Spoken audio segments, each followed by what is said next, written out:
Sigh no more, ladies, sigh no more. Men would deceive us ever.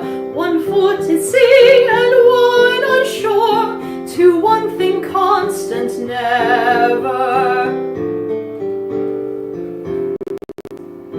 Then sigh not so, but let them go, and be you blithe and bonny, converting all your sounds of woe into hey, nonny, nonny.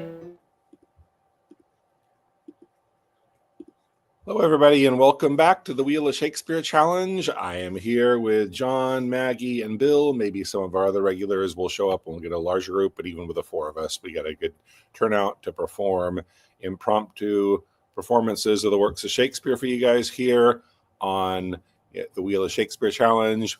You know, monologues and scenes chosen randomly by the Wheel of Shakespeare.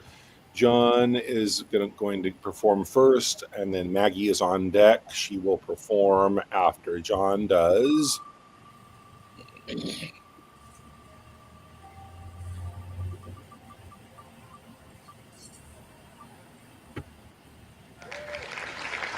Louis the Dauphin, your grace shall pardon me. That's King John, Act 5, Scene 2.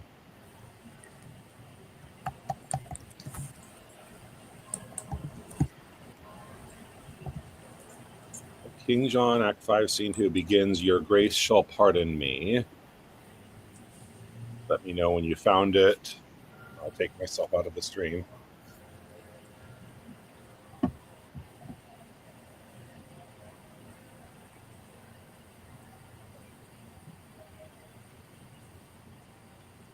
Okay. Okay, whenever you're ready, go ahead.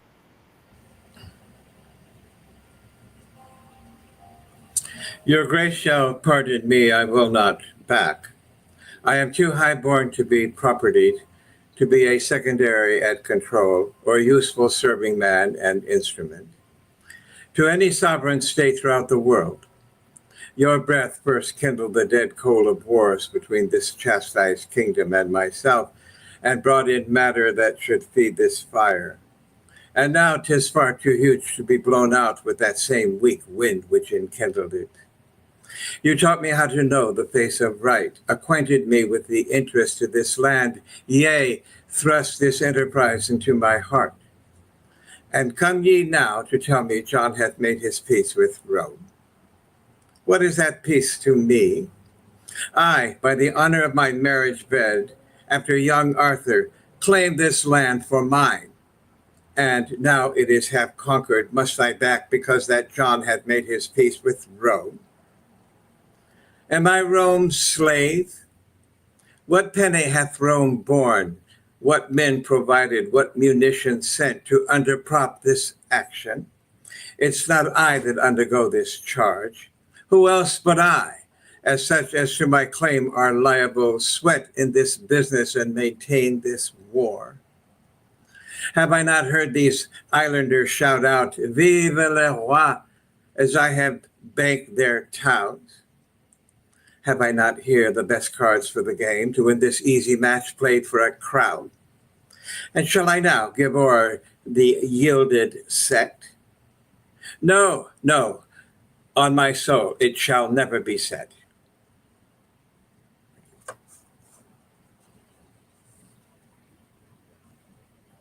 Okay, thank you. Excuse me. Thank you, John. Now, just so everybody knows, John had messaged me before, said he has to leave a little early, so I arranged to have him go first, and he won't be able to stick around to do scenes, but we're glad he was able to make it to at least perform that monologue for us, so thank you. Anyway, Maggie is now on deck, then myself and Bill, and since there's only 3 of us remaining, I think we should go ahead and do a couple rounds of monologues today before we go on to scenes. So Maggie's first monologue will be...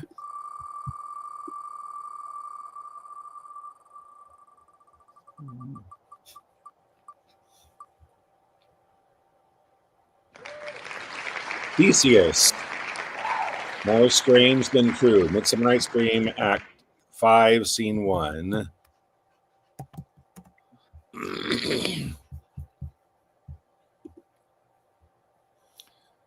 More so, and just let me know when you found it. Okay, I got it. Okay, whenever you're ready, go ahead. More strange than true, I never made believe these antique fables, nor these fairy toys. Lovers and madmen have such seething brains, such shaping fantasies that apprehend more than cool reason ever comprehends. The lunatic, the lover, and the poet are of imagination all compact. One sees more devils than vast hell can hold, that is, the madman. The lover, all is frantic, sees Helen's beauty in a brow of Egypt. The poet's eye, in fine frenzy rolling, doth glance from heaven to earth, from earth to heaven, and as imagination bodies forth the forms of things unknown, the poet's pen turns them to shapes and gives to airy nothing a local habitation and a name. Such tricks hath strong imagination, that if it would but apprehend some joy, it comprehends some bringer of that joy. Or in the night, imagining some fear, how easy is a bush supposed to bear. Thank you. Okay, thanks, Maggie. So it's my turn now, and then Bill, you're on deck. My first monologue is going to be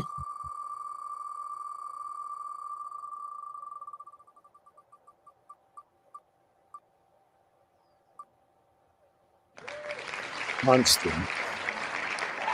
The wheel is really liking King John today, it looks like. 3, scene 4.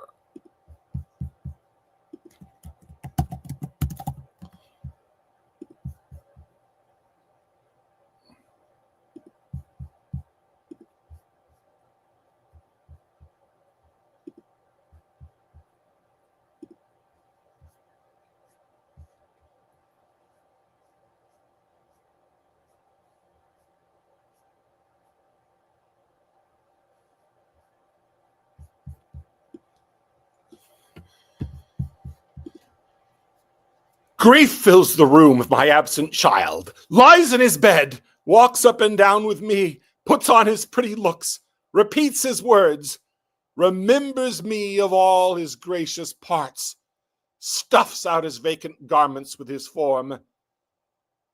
Then have I reason to be fond of grief? Fare you well. Had you such a loss as I could give better comfort than you do. I will not keep this form upon my head when there is such disorder in my wit. O Lord, my boy Arthur, my fair son, my life, my joy, my food, my all the world, my widow comfort and my sorrow's care.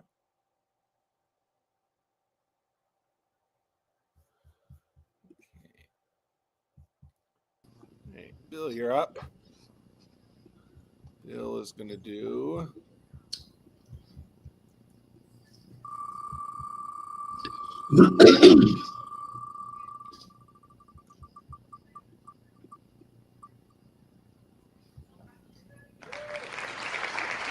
Prince and Romeo and Juliet.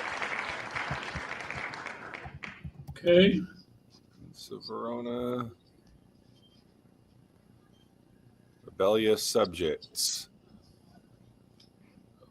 You know when you're ready to go. Okay, I got it. Okay. Rebellious subjects, enemies to peace, profaners of this neighbor-stained steel, will you not hear? What ho! You men, you beasts that quench the fire of your pernicious rage with purple fountains issuing from your veins, on pain of torture from those bloody hands, throw your mistempered weapons to the ground and hear the sentence of your moved prince. 3 civil brawls bred of an airy word by thee, old Capulet and Montague, have thrice disturbed the quiet of our streets and made Verona's ancient citizens cast by their grave beseeming ornaments to wield old partisans in hands as old, cankered with peace, to part your cankered hate. If ever you disturb our streets again, your lives shall pay the forfeit of the peace. For this time, all the rest depart. You, Capulet, shall go along with me. And Montague, come you this afternoon to know our further pleasure in this case, to old Freetown, our common judgment place. Once more, on pain of death, all men depart. See. Okay. Thank you, Bill. Moving us right along. So back to Maggie. Let's do a second round since there's only 3 of us today. And we're going through, might even do multiple rounds. With as few of us as there are. Let's just see how quickly we went through round 1 pretty quickly. Round 2 will begin with Maggie doing Mowbray in Bolingbroke. Act 1, Scene 1 of Richard II. It's his only appearance, I think. Yeah, before he's banished, and I think it's not his only. Well, it's his best monologue, but not his own in that one scene. But yeah, you're right. He's a really good one of those good characters. He uses one scene before he leaves, but he makes a hell of a presence in the one scene that he is in. So it starts with again. Let not. Then Bolingbroke, as low as to thy heart thou liest. Oh, okay. So let me know when you found that. I'll take my. Okay, I got it. Got it. Okay, whenever you're ready. Then, Bolingbroke, as low as to thy heart, through the false passage of thy throat, thou liest. 3 parts of that receipt I had for Calais dispersed I duly to his highness soldiers. The other part reserved I by consent, for that my sovereign liege was in my debt upon the remainder of a dear account, since last I went to France to fetch his queen. Now swallow down that lie. For Gloucester's death I slew him not, but to mine own disgrace neglected my sworn duty in that case. For you, my noble lord of Lancaster, the honorable father to my foe, once did I lay an ambush for your life, a trespass that doth vex my grieved soul, but ere I last received the sacrament I did confess it, and exactly begged your grace's pardon, and I hope I had it. This is my fault. As for the rest appealed, it issues from the rancor of a villain, a recreant and most degenerate traitor, which in myself I boldly will defend, and interchangeably hurl down my gage upon this overweening traitor's foot, to prove myself a loyal gentleman, even the best blood chambered in his bosom, at haste whereof most heartily I pray your highness to assign our trial day. Okay, great. Thank you, Maggie. So my turn now for the next monologue, and then Bill. Okay, my next monologue is going to be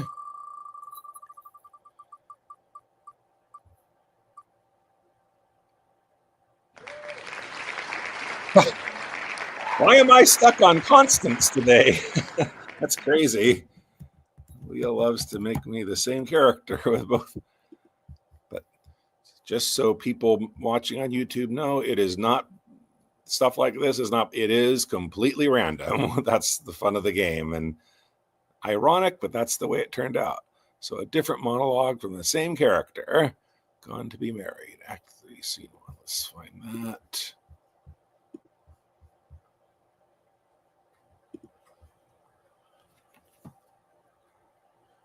Gone to be married? Gone to swear a peace. False blood, to false blood joined. Gone to be friends. Shall Lewis have Blanche, and Blanche those provinces? It is not so. Thou hast misheard. Be well advised, tell o'er thy tale again. It cannot be. Thou dost but say 'tis so. I trust I may not trust thee, for thy word is but the vain breath of a common man. Believe me, I do not believe thee, man. I have a king's oath to the contrary. Thou shalt be punished for thus frighting me, for I am sick and capable of fears, oppressed with wrongs, and therefore full of fears. A widow, husbandless, subject to fears, a woman naturally born to fears, and though thou now confess thou didst but jest, with my vexed spirits I cannot take a truce, but they will quake and tremble all this day. What dost thou mean by shaking of thy head? Why dost thou look so sadly on my son? What means that hand upon that breast of thine? Why holds thine eye that lamentable room, like proud river peering o'er his bounds? Be these sad signs confirmers of thy words? Then speak again, not all thy former tale, but this one word, whether thy tale be true.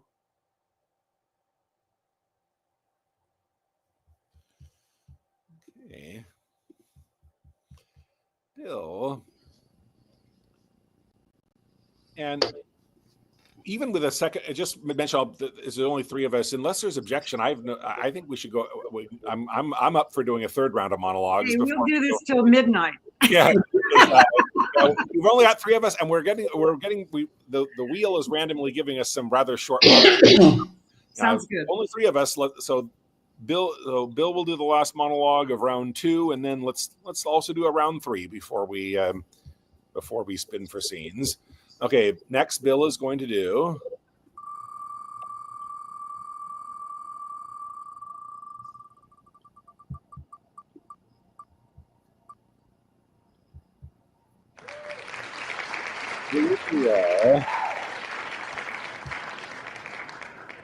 Pleading with Coriolanus not to destroy Rome. Act 5, Scene 3. Nay, go not from us thus. 5-3.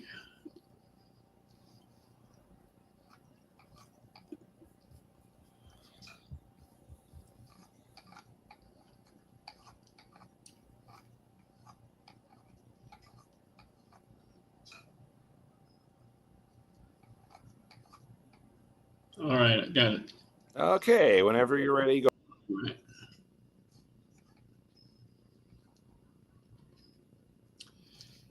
Nay, go not from us thus.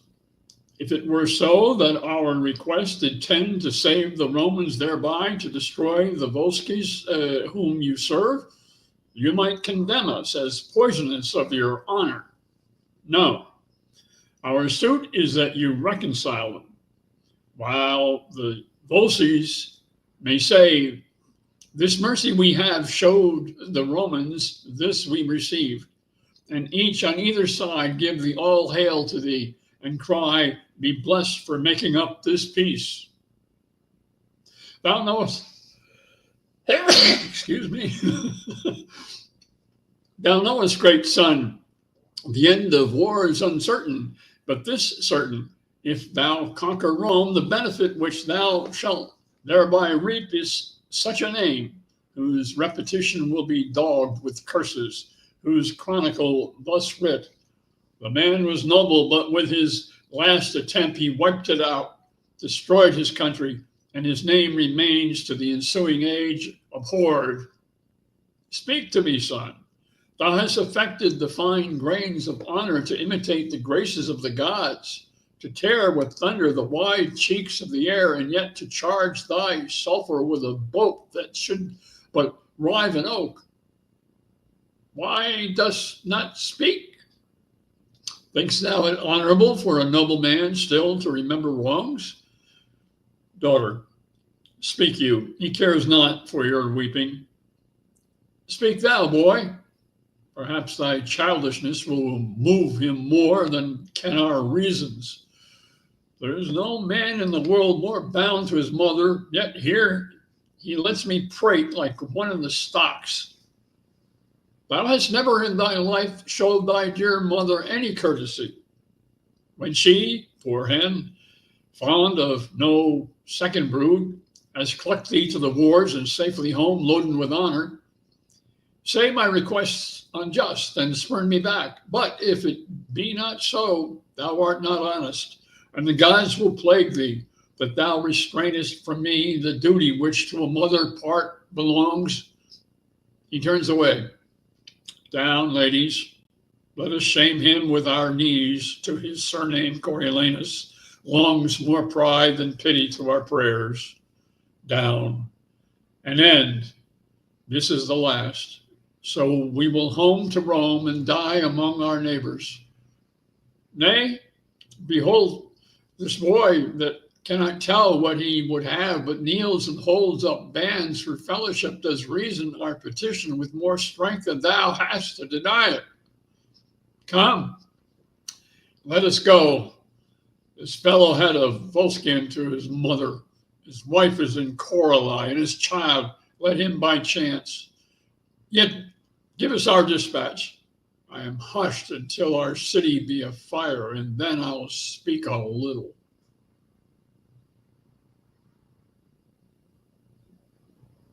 Okay, great. Thanks, Bill. So we're ready for round 3 now. Maggie, looks like she's, it's still there. Great. Yeah, Okay, sorry. so Running first, around a little bit in between. So.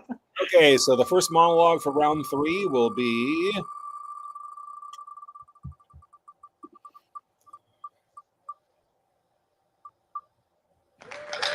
wild card.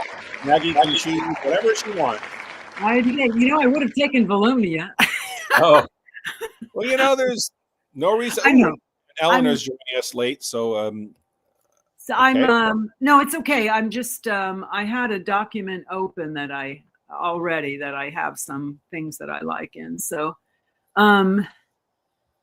it's just hang on one second. Let's see if I can find it.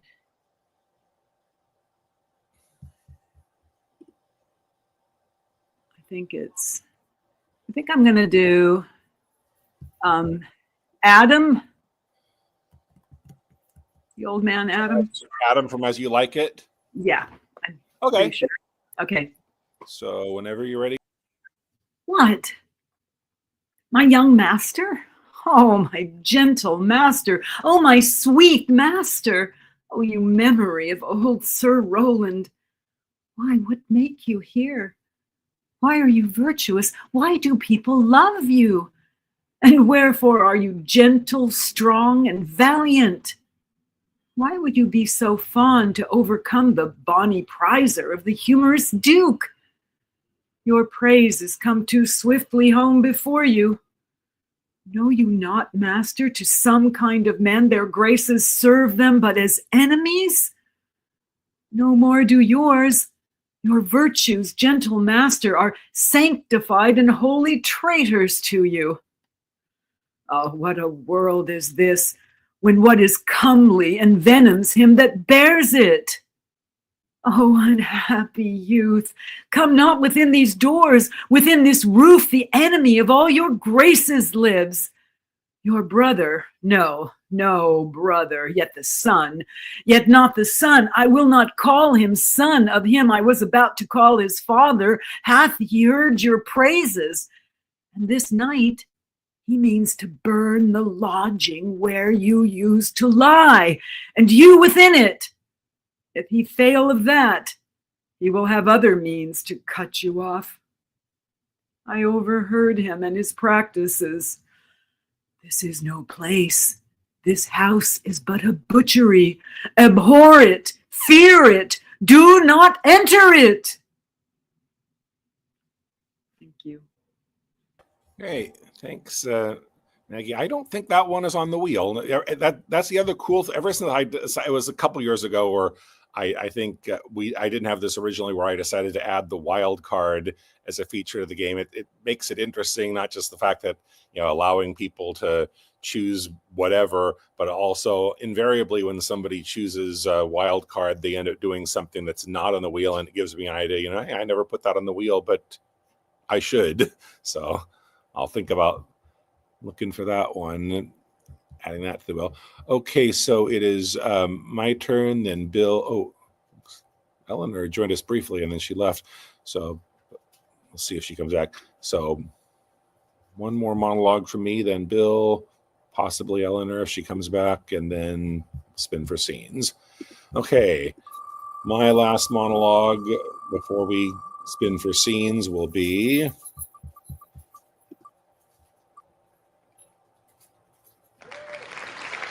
Duke Senior. Anyway.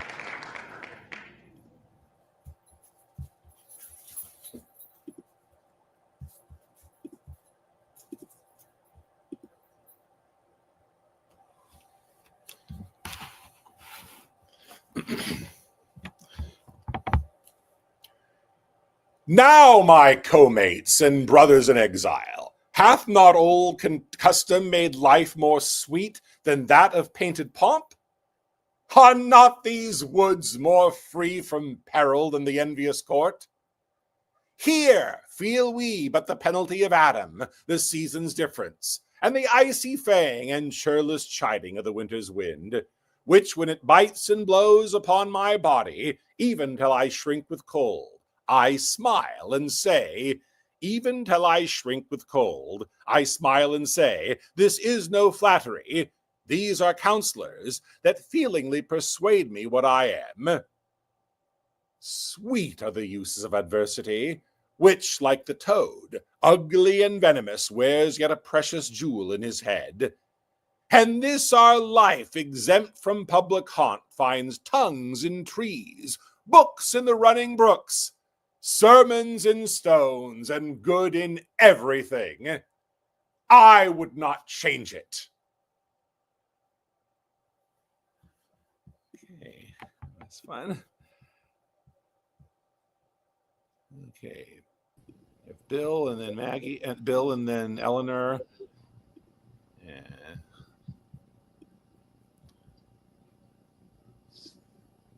Okay, Bill is going to do.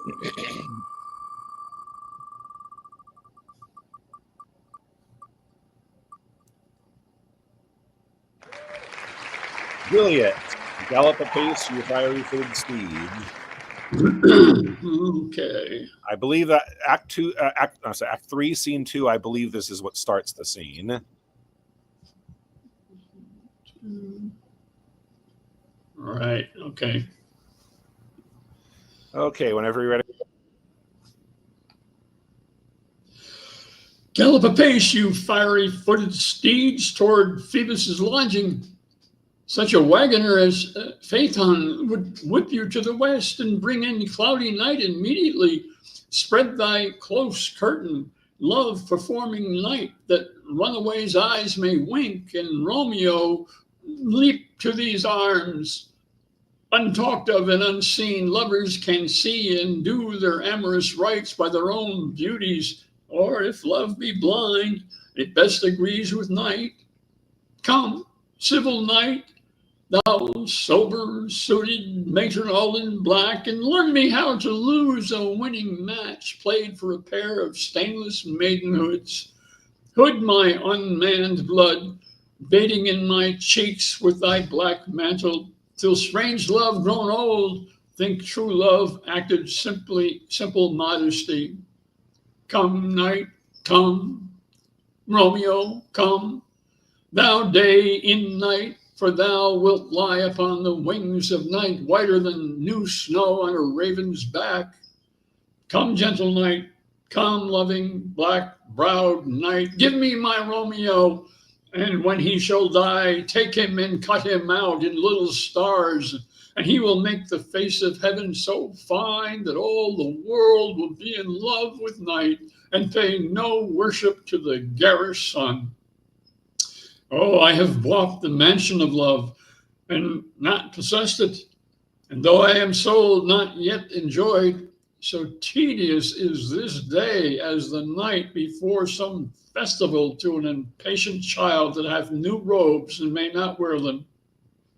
Oh, here comes my nurse, and she brings news, and every tongue that speaks but Romeo's name speaks heavenly eloquence. Now, nurse, what news? What hast thou there?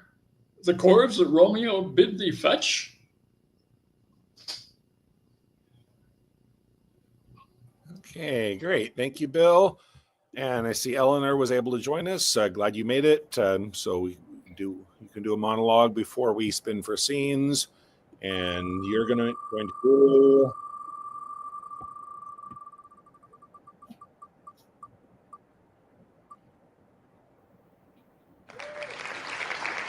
the Countess of Roussillon. What angel shall bless this unworthy husband? That's all's well that ends well. All's well that ends well. Act 3, Scene 4. Act 3, Scene 4.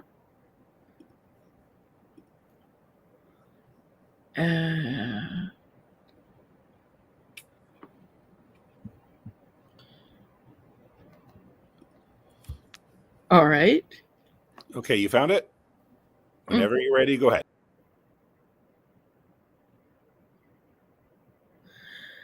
What angel shall bless this unworthy husband? He cannot thrive unless her prayers, whom heaven delights to hear and loves to grant, reprieve him from the wrath of greatest justice. Write, Rinaldo, to this unworthy husband of his wife. Let every word weigh heavy of her worth, that he does weigh too light. My greatest grief, though little he do feel it, set down sharply. Dispatch the most convenient messenger. When haply he shall hear that she is gone, he will return, and hope by May that she, hearing so much, will speed her foot again, led hither by pure love. Which of them both is dearest to me? I have no skill in sense to make distinction. Provide this messenger. My heart is heavy, and mine age is weak. Grief would have tears, and sorrow bids me speak.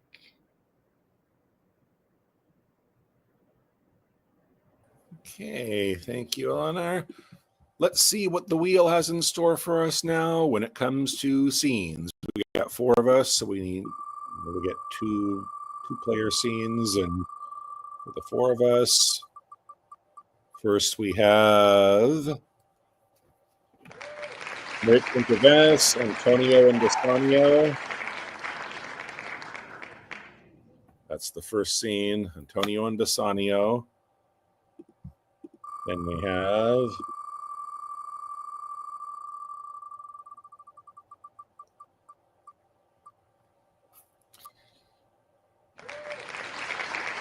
Macbeth and Lady Macbeth.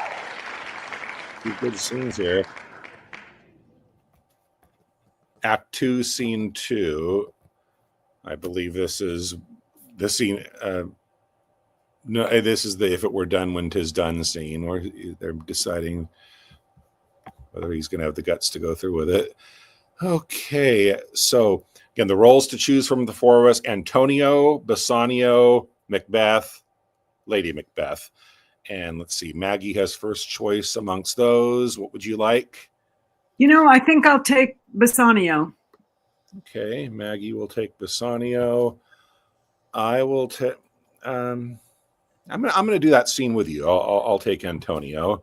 I love Macbeth, but I love that other scene so much. I think I've done it before, so this will be for. Bill, you're going to take Macbeth, I assume, and then Eleanor. Yeah. Okay, so we'll do.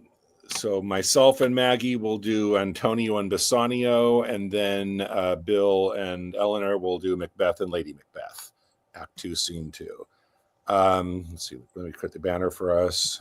Antonio and Bassanio. Merchant.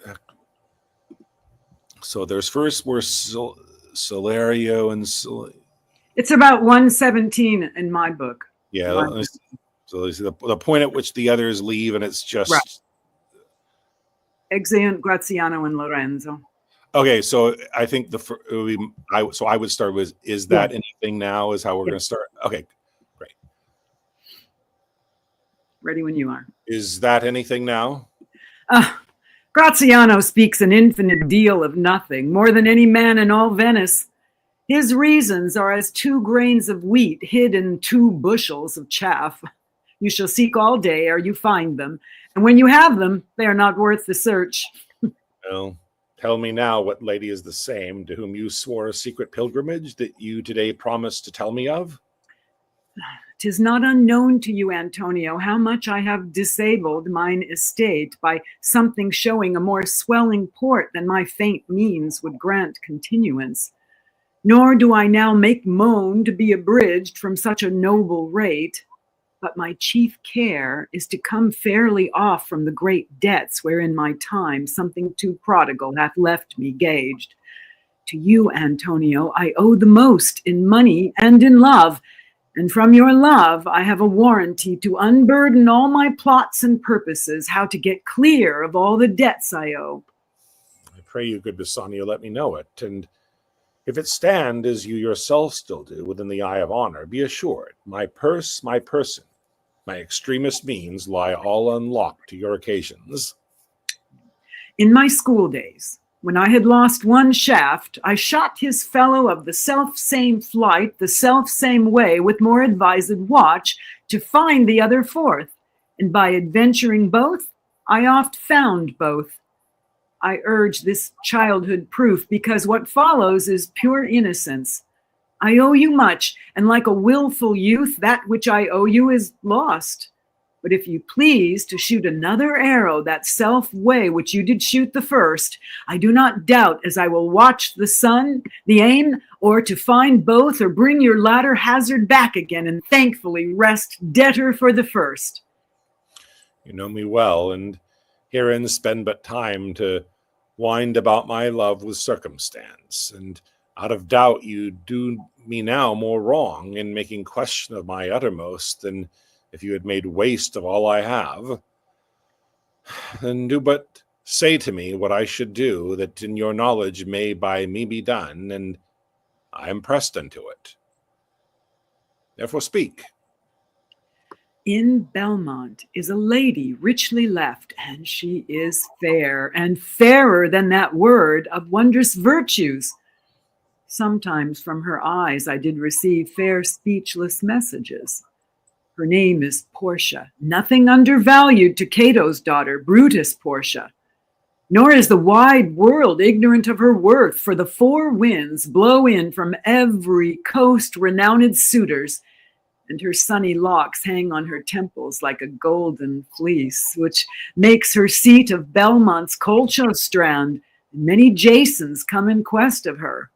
Oh, my Antonio, had I but the means to hold a rival place with one of them, I have a mind presages me such thrift that I should questionless be fortunate. Thou know'st that all my fortunes are at sea, neither have I money nor commodity to raise a present sum. Therefore go forth, try what my credit can in Venice do, that shall be racked, even to the uttermost, to furnish thee to Belmont, to fair Portia. Go presently inquire, and so will I, where money is, and I no question make, to have it of my trust, for my sake. Okay. Hey. So Bill and Maggie are going to do Macbeth and Bill. Looks like you took your son. Yeah, Macbeth isn't on stage yet. Oh, okay. I forgot that. So, yeah. So we're starting with. Okay. Go ahead. And you can start, Eleanor, as soon as I take myself out. That which hath made them drunk hath made me bold. What hath quenched them hath given me fire. Hark! Peace! It was the owl that shrieked, the fatal bellman which gives the sternest good night. He is about it. The doors are open, and the surfeited grooms do mock their charge with snores. I have drugged their posets, that death and nature do contend about them, whether they live or die.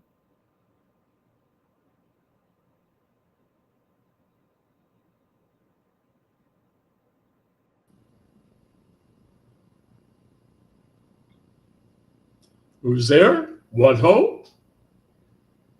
Alack, I am afraid they have awaked, and it is not done. The attempt and not the deed confounds us. Hark, I laid their daggers ready. He could not miss 'em. Had he not resembled my father as he slept, I had done it. My husband, I have done the deed. Didst thou not hear a noise? I heard the owl scream and the crickets cry. Did not you speak? When? Now, As I descended? I, Hark! Who lies in the second chamber? Donalbain, Oh, this is a sorry sight. a foolish thought to say a sorry sight. There's one did laugh and sleep, and one cried, Murder! That they did wake each other. I stood and heard them, but they did say their prayers and address them again to sleep. There are two lodged together. One cried, God bless us, and amen the other, as they had seen me with these hangman's hands. Listening their fear, I could not say amen when they did say, God bless us. Consider it not so deeply. Wherefore could not I pronounce amen? I had most need of blessing, and amen stuck in my throat. These deeds must not be thought after these ways, so it will make us mad. Methought I heard a voice cry, Sleep no more. Macbeth doth murder sleep, the innocent sleep, sleep that knits up the ravelled sleeve of care, the death of each day's life, sore labor's bath, balm of hurt minds, great nature's second course, chief nourisher in life's feast. What do you mean? Still it cried, Sleep no more to all the house. Glaunce hath murdered sleep, and therefore Cawdor shall sleep no more. Macbeth shall sleep no more. Who was it that thus cried? Why, worthy thing, you do unbend your noble strength to think so brain-sickly of things. Go get some water and wash this filthy witness from your hand. Why did you bring these daggers from the place? They must lie there. Go carry them and smear the sleepy grooms with blood. I'll go no more. I'm afraid to think what I have done. Look on't again, I dare not. Infirm of purpose, give me the daggers. The sleeping and the dead are but as pictures. 'Tis the eye of childhood that fears a painted devil. If he do bleed, I'll gild the faces of the grooms withal, for it must seem their guilt. Whence is that knocking? How is't with me that when every noise appalls me? Oh, what hands are here? They pluck out mine eyes. Will all great Neptune's ocean wash this blood clean from my hand? No. This my hand will rattle the multitudinous seas, incarnadine making the green one red. My hands are of your color, but I shame to wear a heart so white. I hear a knocking at the south entry. Retire we to our chamber. A little water clears us up this deed. How easy is it then?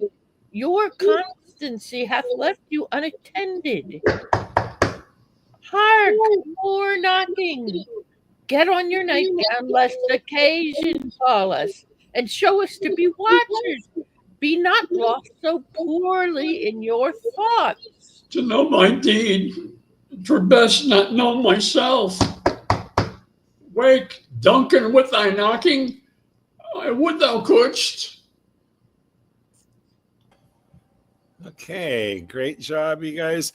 I was a little thrown off when I didn't want to take Bill out at the beginning because I was thinking that was their last scene together before the murder, not their first scene together after it.